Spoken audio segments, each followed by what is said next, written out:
Happy Gaudete Sunday, everyone. There you go. How about the others? I have not heard them. But anyway, happy Gaudete Sunday. Are you really happy this Sunday? Yes or no? Yes, we should be, right? Why? What is happiness? Happiness is the emotion that we get when we have achieved something, a pleasure that it gives, the satisfaction that we had. It makes us happy, right? But how about gaudete? Gaudete is from the Latin word rejoice. So the call for this moment is for us to go deeper into our perspective of not just being happy, but more so of being joyful. Example, who would like to have an Apple 15? Right? The i15, right? But will that make you really happy? Or having a good communications with people around you would make you more joyful, right? Would you like a brand new car while you're driving already an old one? Will you be more happier having that? Or realizing that you still have your feet with you, that you are not lying in bed? Remember, when your children were born, you're so happy. And then they become a troublesome, right? We have to find an inner joy to sustain us with that happiness, right? Because joy is not superficial. It is actually more deeper because it's a choice to be. It's a frame of mind, a disposition that you want to have. And to complete the praise, Happy Gaudete Sunday. Sunday is the very reason why we are so joyful, why we're so be happy. Because the Lord loved us, saved us. The incarnation of Jesus, His passion, death, and resurrection saved us, sinners. And so our joy, our happiness should be based not on the circumstances of our life, because it will always change. It is temporary, superficial, momentarily. But what the joy of Sunday gives us is the truth, profound truth, eternal truth that God loved us. Sunday is our day with the Lord. Make it holy. And thank you for coming, because this is your date with the Lord. And so, this is the very reason why we say Happy Gaudete Sunday. I hope you will say that again with much gusto, right? But let us go to the readings that we have to give us more perspective on how to make a joyful choice in life. Okay? First, Prophet Isaiah. He was assigned by God, called by God, to encourage the people of Israel. Why? They were just coming from exile in Babylon, and everything is a mess, ruined, nothing. The city is leveled. They're so vulnerable with the people, their enemies, because there's no wall to protect them. They have no temple to worship the Lord.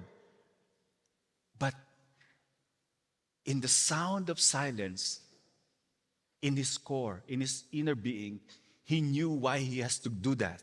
Because the reading says, he was so cared by God, anointed, chosen.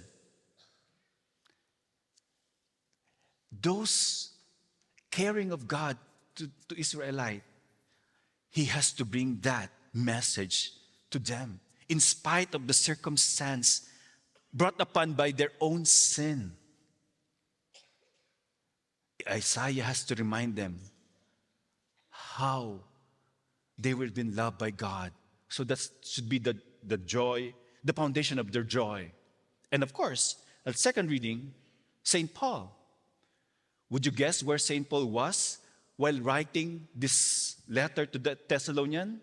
Where? In the jail. How uncomfortable, dark, and so many uneasiness there. But he was so joyful because he knew deep inside him who's the reason for his joy. and to encourage those who are suffering and trying to allowing them to understand by his own experience how to choose better in life. Our joy should not be according to the condition. He said, rejoice always. He didn't say, rejoice when your prayers are answered. Rejoice when you have more money. You have this new brand of things. No. Rejoice always. And third, John. He was being scrutinized by so many people in spite of the success of his message. Probably those are actually envious, jealous, and whatever idea they have, they try to scrutinize him because they're taking away their fame, their glory. But John, because he prayed before his mission, he realized the deepest truth, which is who he is and whose is he. His mission, his identity, the truth that he embraced gave him humility to admit that I am not worthy to untie the straps of his sandals. I am just the voice. It's easy for him to be drowned by those grandeur, the praise of people. They said, are you Elijah? He could easily say that. Yes, I am. Are you the prophet? Yes, I am, because he's doing all these things. But no, he was so certain that he is not. Humility is a source of joy. Truth is a source of joy. Proud people are not happy people. Why? Because they're always in security of someone else's. If you're lying, if you're cheating, there's no such thing as joy over there. And so that's why we have to dig deeper into our identity. Do you know who you are? Do you know whose you are? Your mission in life. Why are you here? Why are you here on earth? Why in this specific family? Why in this specific community? Why this particular talent? Why this particular sickness, condition? There's always a reason, and you have to know that by prayer in your relationship with God. Because the world will always give us a different standard. And that is how Satan is using the world, the materialism of this, so that we'll be satisfied and forget how God actually is caring for us in a little ways. But our eyes, our desire is already on the grandiose things, fleeting momentarily. Last Thursday, it was my day off. Purposely, I seek for this film, and I would recommend it all to you. The Shift. It is a modern day adaptation of the prophet Job. It was produced by the company that brought us The Chosen. And this is a very Bible-based movie, not just entertainment that Hollywood can give us. We need a good message to inspire us in our life. And this will give you that message. To find that God is always with us no matter what. He is constant. He's there always inside us. The joy is like a light. I was so happy when I heard that song because we're using it with our children. This little light of mine, I'm gonna let it shine, let it shine, let it shine. Because we're so easy to be distracted by materialism. As I said, it has been used by the devil. So, go to the cinema this Sunday, this week, because there's limited time. They're competing with those Hollywood films, but we need this. They took away already at Regal Cinema, but it's available still at AMC and Century Theater. Go.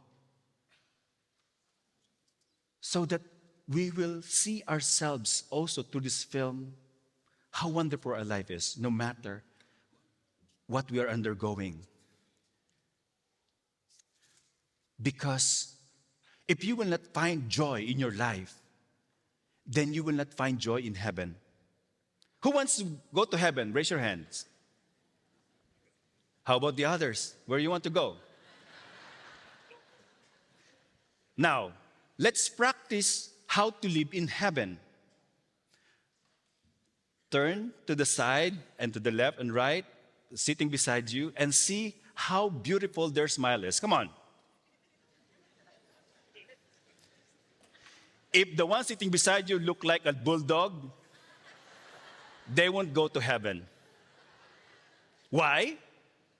Thomas Merton said this very beautifully. Christians have no business frowning around. A chronically sad-looking face does not give justice to the gift of redemption offered to all of God's people.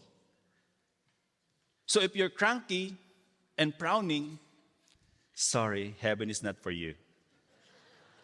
Probably you're bringing other people to heaven because of that. But again, joy is a disposition. The closer you become to Jesus, the joyful you become. The farther you become apart from Jesus, the sadder you will become.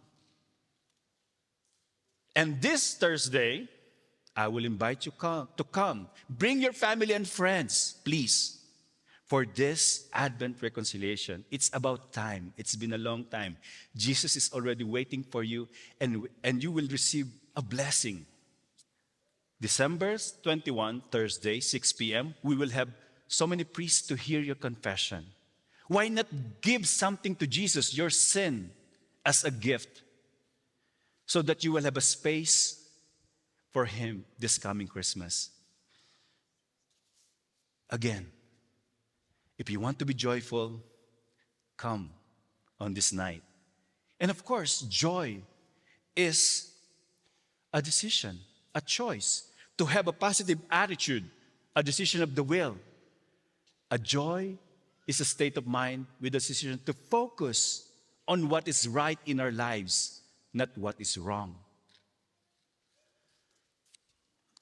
3 years ago, I think, I was struck by this person. She has stage 4 cancer, and it already metastasized. But when he stepped on the stage and sing her heart out, you can see how beaming her face was. And she said, "It is important that everyone knows I am so much more than the bad things that happened to me. You cannot wait until life isn't hard anymore before you decide to be happy. Don't wait. Choose to be happy and go deeper. Choose to be joyful." I always choose that. Not because everything is going well with me. No. I have my personal weakness, failures, difficulty, problems. But at the end of the day, I will say, I choose happiness. I choose to be happy. I choose to be with the Lord. I choose to be happy doing the will of God because I know who I am and who I am for. Again, my dear brothers and sisters, happy Gaudete Sunday.